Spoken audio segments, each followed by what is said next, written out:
I wanted to leave a little bit of time for questions. In closing the gap, what was the average teacher-to-student ratio? You know, I have found that to be really interesting because some of the schools I go to feel it's very important to have small class sizes, and other schools do not. So I have decided that that is not the deciding factor. I mean, some schools are absolutely passionate about this.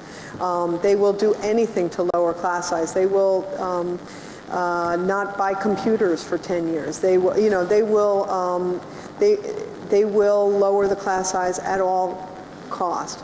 Other schools, PS 124, for example, they have class sizes of 30, and they say, look, you know, we'd like them to be smaller, but we can handle them. The teachers are highly trained, highly sophisticated teachers, and they can handle 30 kids. So it varies, and so I've decided that that's not a deciding factor, even though individual schools sometimes think it is a deciding factor. I'd like to know, in reference to a lot of the higher performing schools with the lower socioeconomic students and the different diversity issues, have you seen any patterns or themes in reference to the diversity of the teaching staff as well as the administrative staff in the success of the student? Well, that's been interesting too, because I've been interested in whether that was a factor. I have to say my end size is kind of small, you know, to make any kind of pronouncements. I know that the folks in these schools think it's important to have a diverse staff, but they're not always able to get that. I was in a school in Mobile, Alabama, it's all African American and very poor, and it's in a part of town that most middle-class African Americans don't want to go to, and that includes most African American teachers. So the staff is mostly white, and they don't think that's a good thing, but they are not letting that be an obstacle. Their kids are going to learn, and it doesn't matter who's teaching them. Their kids must learn. They'd like to have a more diverse staff, but they don't, and so they don't let that be an obstacle. But in general, the administrators, the staff are fairly diverse. That's an extreme case. Does your research show any effectiveness with these same strategies in schools with high disability students, like a high population of disabilities? Yeah, some of these schools have quite a high rate of disability, 13 to 17%, and 100% means 100%.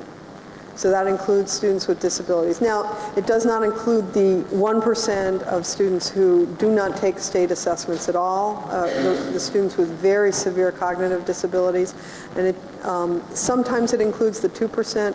I'm getting a little technical here for the non-educator people, but the educators know who what I'm talking about. There's 1% of students in general, are permitted not to take state assessments because they're so cognitively impaired. So it doesn't include those, but it includes everybody else. Yeah, so once you've decided that every kid is going to learn, that means every kid. As we looked at the 5 elements you talked about in successful schools, formative assessment, data-driven, those things, relationships was at the end.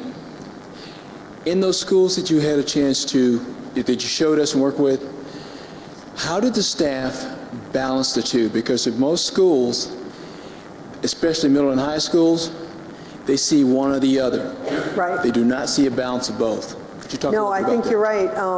And I was just talking to an administrator in a school, and he said, you know, when we hire, we say, well, why should we hire you? And if they say, well, we just love children, that's a big, huge red flag, because it's fine to love children. You want to love them enough to teach them.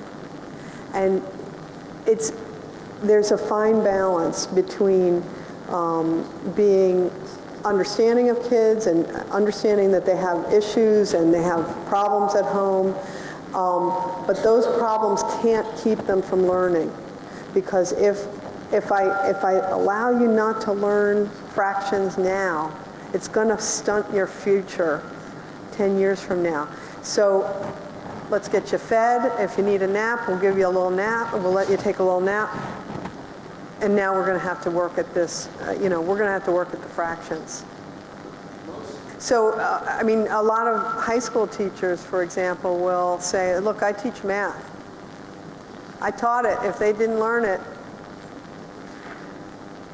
as long as you have that attitude, there will be kids who will learn. I mean, there are kids who come primed to learn, and they will, about half the kids, or some percentage of kids will learn in a system where the material is presented to them once, and then they're assessed.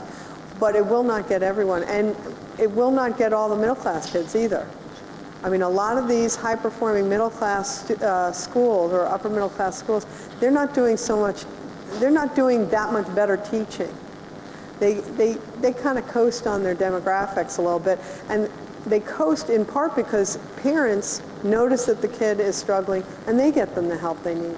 But low-income parents, they may care just as much, but they're not going to be as alert to the signs of reading struggles or math struggles. They're not going to know how to help. They're not going to be able to afford $60 an hour tutoring. I live in Montgomery County, very high-performing district. Part of the high-performingness rests on vast quantities of people who pay for $60 an hour tutoring. So it's sometimes I think we get it wrong, and we'll say, well, high-performing schools, we can't be like them. No, they're not doing so great either. They're coasting an awful lot. So there's a fine balance between kind of tough, hard-nosed, you got to learn this, but come on, let's talk. If you have a problem, we're going to need to talk about it. That's a tough balance, but these schools have managed it. I think there's a huge difference between actual classroom teachers and then just researching classroom education. But from our perspective as middle and high school teachers, the inaccuracies that you kind of painted there as far as our teaching methods, we don't get up there and just wing it. We have pacing guides, curriculum maps, we have academic expectations, we have program of studies. All of these things outline what we have to teach on a daily basis and the amount of time we have to spend on a unit. So as 140 students walk through my classroom door, I have a limited amount of time to sit there and say, what do you need today? Would you like to take a nap before we get started? Because the state is going to issue that state test, and my kids are going to be required to know this. So if we're talking about differentiation of staff, but we also have to talk about differentiation of assessment. And if the state is not going to participate in that differentiation, it's kind of an unbalanced type of assessment for our students. You're showing the achievement gaps up there, but how can we show the true achievement gaps if you're not differentiating any of the assessments? Well, there's a lot packed into your comment there. We're short amount of time, evidently. And we're short on time. I'm happy to talk afterward, but that's one of the reasons why I think it can't be done by individual teachers. We ask a lot of our individual teachers. Our individual teachers have to be very knowledgeable. They have to know how to instruct. They have to know all kinds of things. But they can't really organize instruction in such a way that every student can get their needs met if they've got 140 students. That's why it takes an organization of a school. It needs a school-wide organization to make sure that every kid is getting what they need. Because individual teachers can't do that for 140 students. You can do it for maybe 15 or 18, but you can't really do that for 140 students. And that's why we need a different way of organizing our high schools. Because I think you're right. I mean, the expectations of individual teachers are just enormous. And it can't just be about the teacher. It's got to be about the school.